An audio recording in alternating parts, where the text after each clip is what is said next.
BC quota అమలుకు ప్రభుత్వం చిత్తశుద్దితో ఉందన్నారు మంత్రులు పొన్నం ప్రభాకర్, వాకటి శ్రీహరి. బీసీ కోటాతో ఏ వర్గాలకు అన్యాయం జరగదన్నారు. సామాజిక కోణంలో ఆలోచించి కోటా తీసుకొచ్చామన్నారు. బీసీలకు రిజర్వేషన్లు ఇంకా రావాల్సి ఉన్నా కూడా 42% కుదించామన్నారు. రిజర్వేషన్లకు దయచేసి ఎవరూ వ్యతిరేకంగా మాట్లాడొద్దని కోరారు మంత్రులు.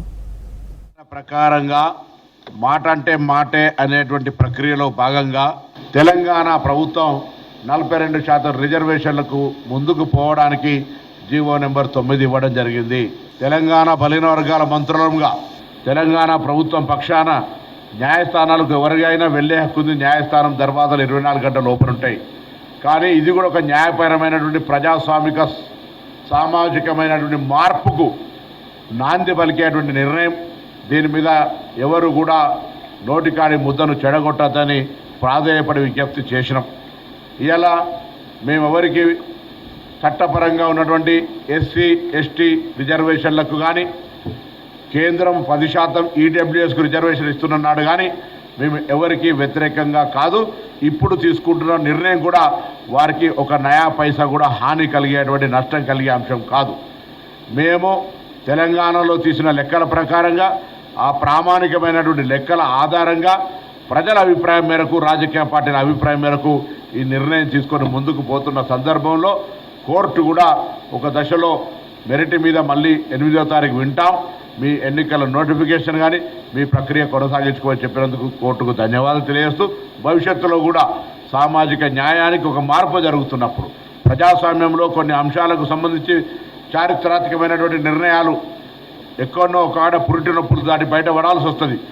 మేము కూడా ఈ కార్యాచరణ మొత్తంలో అనేక పురిటినప్పులు అనేకమైనటువంటి అడ్డంకులను ఎదుర్కొని అనేకమైనటువంటి అవాంతరాలను ఎదుర్కొని ఇలా ఈ స్థాయి దాకా తెలంగాణ బలహీన వర్గాలకు సంబంధించినటువంటి అంశం వచ్చింది. అలా నేను తెలంగాణలో ఉన్నటువంటి సామాజికవాదులు ఒక బలహీన వర్గాలు, ఒక దళిత సంఘాలు, ఒక గిరిజన సంఘాలు కాదు, సామాజికంగా కోణం నుంచి ఆలోచించి సామాజిక న్యాయం కాంక్షించే ప్రతి వ్యక్తి ఇప్పుడు ప్రభుత్వం చేసినటువంటి నిర్ణయాన్ని ఎన్నికల ప్రక్రియకు సహకరించే విధంగా న్యాయస్థానంలో జరిగేటువంటి ఉత్తర ప్రత్యుత్తరాలు కావచ్చు లేదా అక్కడ పడేటువంటి మన వాదనను వినిపించడానికి సోమోటగా అందరూ కూడా సానుకూలంగా ఈ న్యాయపరమైనటువంటి సామాజిక న్యాయ నిర్ణయానికి మద్దతునివ్వమని హృదయపూర్వకంగా విజ్ఞప్తి చేస్తూ ఉన్నాం.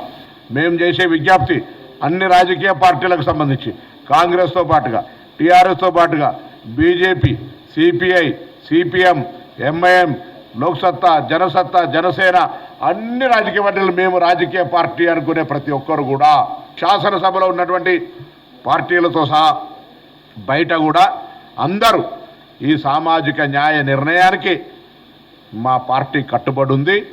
న్యాయస్థానం దీన్ని పరిగణలోకి తీసుకోవాలి. తప్పకుండా 42% రిజర్వేషన్లను కొనసాగించే విధమైనటువంటి అభ్యర్థనను గౌరవ చీఫ్ జస్టిస్కు బెంచ్కు ఇవ్వమని అన్ని రాజకీయ పార్టీలకు ఈ సందర్భంగా విజ్ఞప్తి చేస్తూ ఉన్నాం. మీరెంతో మీకంతా అనేటువంటి ఒక స్లోగన్ రాహుల్ గాంధీ గారి ఆలోచన విధానం రేవంత్ రెడ్డి గారు ఇంప్లిమెంట్ చేసినటువంటి సందర్భాన ఇంత స్పష్టంగా ఎంపెరికల్ డేటా ప్రకారంగా తీసుకొచ్చినాం. మేము ఎవరికి వ్యతిరేకము కాదు, ఎవరి నోటికాడి ముద్దను గుంజడం లేదు.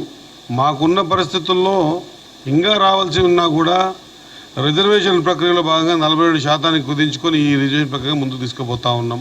ఆ చేయాల్సిన ప్రక్రియను ఒప్పించకపోగా దీంట్లో మాకు అనుమానాలు ఉన్నాయి. అనుమానాలు చెప్పొద్దని చెప్పామా?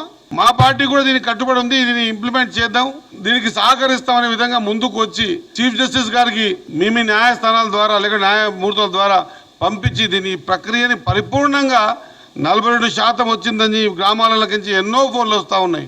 అలా ఎన్నో రోజుల కలన్నా ఈరోజు ఇన్ని సందర్భాల ఇంతమంది మేము పోటీలో ఉండగలుగుతున్నాం అనేటువంటి ఆ కోరికలతో ఫోన్లు చేస్తూ ఉంటే నిజంగా కూడా ఇదే కదా కోరుకున్నది.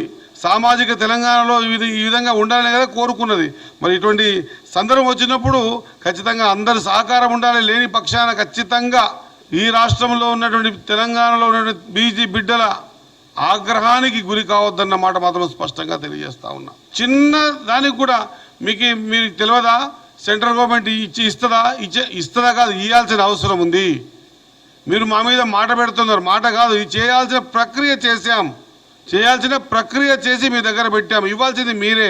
కాబట్టి మేము మళ్ళొకసారి కోరుతా ఉన్నా, దయచేసి ఈ ప్రక్రియలో భాగంగా ఈ నిర్ణయం మరి షెడ్యూల్ వచ్చింది.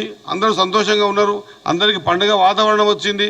ఈ వాతావరణాన్ని సక్రమంగా ఎలాంటి ఆటంకాలు లేకుండా ఖచ్చితంగా కోర్టులో వాదనలు వినిపిస్తున్నప్పుడు కూడా ఎలాంటి అభ్యంతరాలు తెలపకుండా ఈ బిల్లుని లేదా ఈ కార్యక్రమాన్ని సజావుగా సాగే విధంగా మీరందరూ సహకరించాలని కోరుకుంటూ